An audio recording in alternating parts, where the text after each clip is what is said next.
Welcome to this episode of Video Drone by DIY3DTech.com as we welcome home the Canadian geese, although they are flying north now. Well, yeah, they're flying north. That's where they're supposed to go, I guess. So, we've got that airspace now cleared from Canadian geese. We've also checked air map. We're good to go. We've checked the weather. Good to go. And we've also done our maintenance checks here. So, I'm going to go ahead, take this up, let it sit in as part of my maintenance check.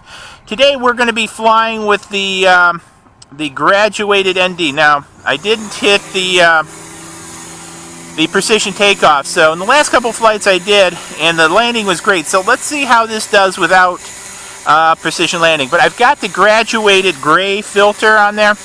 It's supposed to be like an ND filter, but it doesn't give me an ND rating. It just gives me a graduated gray.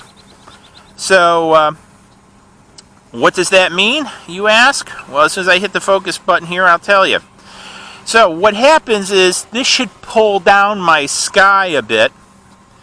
And we're out here a bit past sunrise, so there you go. You can kind of see the sun maybe trying to poke through over there. And I want to take it up a little bit more. I'm only up about 60 feet. I want to go up about 90 feet or so. There we go. And so, we kind of do a pan down the river. I'm guessing it to be if I compare it to my other NDs, I'm guessing it to be about a 4 ND graduation. So in other words, from 0 to 4. It's my guess. I don't see it rated on anything. And so it's going to pull down the sky. So the sky becomes an exposure closer to that of the ground or the water or whatever's beneath it, about halfway down. So I'm just kind of pulling this back up. I want to get this kind of up here, because this is where I think it's going to be a little bit more, because I do have a bit of an overcast day, and I'm sitting up, I'm just almost right overhead. So just kind of panning it down. Now, when I shot with the orange and blue, now one of the things, if you go back to the orange and blue video, you might notice, let me zoom in on this too so you can kind of see this a little bit better. These oranges, this orange was definitely pulled up more, because I'm doing these right in succession. So I think, as you guys can tell, I'm not coming out here each and every time to do these. The orange was definitely pulled up more with both the blue and the orange filter. So which is interesting, and they definitely seem more muted, but the color, at least on the phone. Now, I'm going to really have to look at all of these filter videos, as I've said, in each one of them in post, to see the real effect. On the phone, it's kind of hard to tell. The color gamut on the phone is pretty limited, so it's kind of hard to tell. So, it's a little bit just going by the vibrancy on the screen of the color. So it's a little bit hard to tell, but, definitely it looks like there's a good graduation from top to bottom to match the two. And that's really where you want to use a graduated ND filter, is when you want, the top of the picture, which might be lighter, brighter than the bottom, where you want to pull that down and you want to have it flow evenly or match into the what's in the bottom half of the frame, if you will, and you want to have that kind of continuity. And that's kind of looking what it's going to give. Now, one of the things here I just kind of noticed I really like. So let me frame this up. Notice the reflection of the smokestack in the water. I like that. I can probably pull that up in a post a little bit. I want to kind of set this up. So I'm going to frame this. What I'm going to do is I'm going to use the rule of thirds here. And so I've got I keep the crosshairs on this all the time, so I can kind of line things up. And so I kind of like this perspective quite a bit. So it's drifted a little bit off, so I'm going to move it back over. But I kind of like this perspective. This is not a bad perspective. And you have that bit of reflection in there, because, it's being backlit a little bit by the sun trying through those clouds, which it's not having very much success this morning. So I was hoping for a little less cloud cover. I did want cloud cover, so I'd get some impact of the orangeness of the sun being diffused coming through the clouds. but it's just a little bit too heavy this morning for a real solid effect. But it's good enough to kind of test the filters and see how it's working. So it's been a good morning to get out here and do that. So let's just do a little bit of a pan down,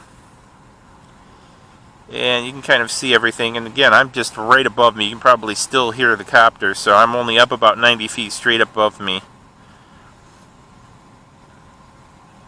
Because again, I want to obviously stay on this side of the U.S. border and be respectful of, you know, the airspace over there, both from I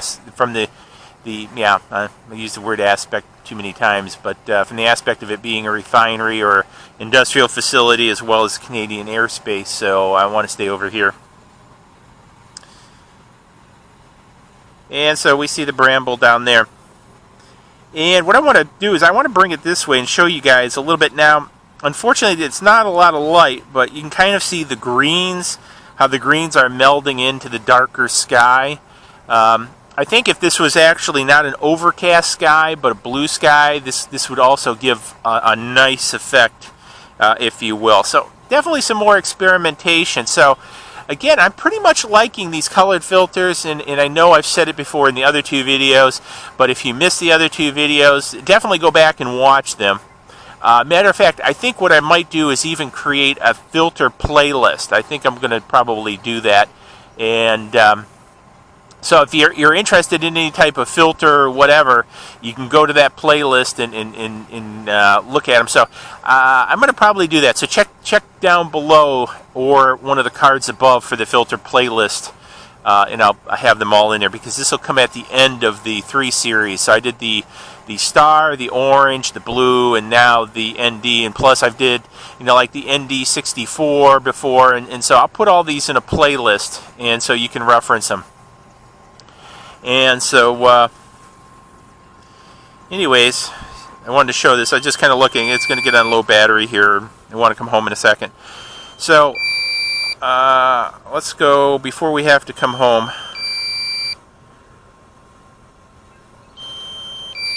Just kind of, let's see, the sun might be pulling up. We got a little bit more. Come back to this. I'm liking this view right here again. Getting a little bit of the stack. We got some hues in the background.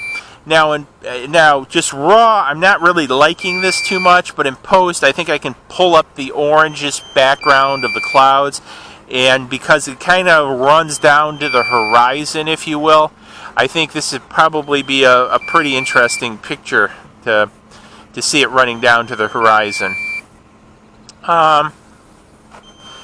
So let's kind of point it back up. Let's see if we move back towards the sun. The sun's moving a bit higher in the sky and a bit out of the frame of the camera. As you can see here, I believe I'm gimbaled right now I'm gimbaled all the way up, and you can kind of see where the sun's at in perspective.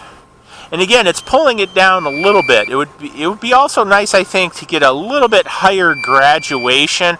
Again, I'm guessing this at about a 4 ND graduation, maybe 8, but I'm thinking more so 4, to give a stronger line, depending upon, early morning shooting, to kind of bring the two, tones together. So I'll tell you what. I think we've experimented pretty good. I'm going to pull the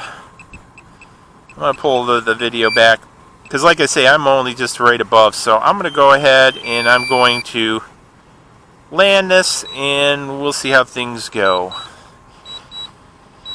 Optical avoidance added, home point initiated, and so we're going to bring it down. So let's see how close non-precision landing brings it. And I can already tell you it's quite a ways off. No, it's adjusting itself, but no, I'm going to end it right here. So if you guys can see, I want to kind of walk over this way. So I'm on the. So there's the copter, there's the pad. Copter, pad. So I am quite a ways off of the pad. So I'm about 9 feet away from off the pad, so I'm going to bring this back.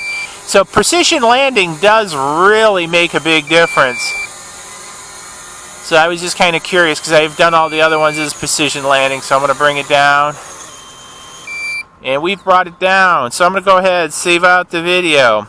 We've experimented with precision landing. We've tested the ND filter, had good flight of the Mavic over St. Clair River. So hopefully you guys are enjoying this and giving you a little bit of what you can expect with various filters on the Mavic Pro. And basically, whether it's the Mavic Pro or any type of drone, the similar, using, the colored graduated filters or the star filter or what have you, if they're available for your model drone like the Mavic Air, the Unique, all those, this is what you can kind of expect. So it's not just the Mavic Pro, but, other drones too, using these filters, this is what you can expect. So anyways, let me know what you guys are thinking about for lunch. I'm thinking about a lot of things for lunch. Also, give this video a big thumbs up, and we'll see you guys the next time we go flying. Cheers.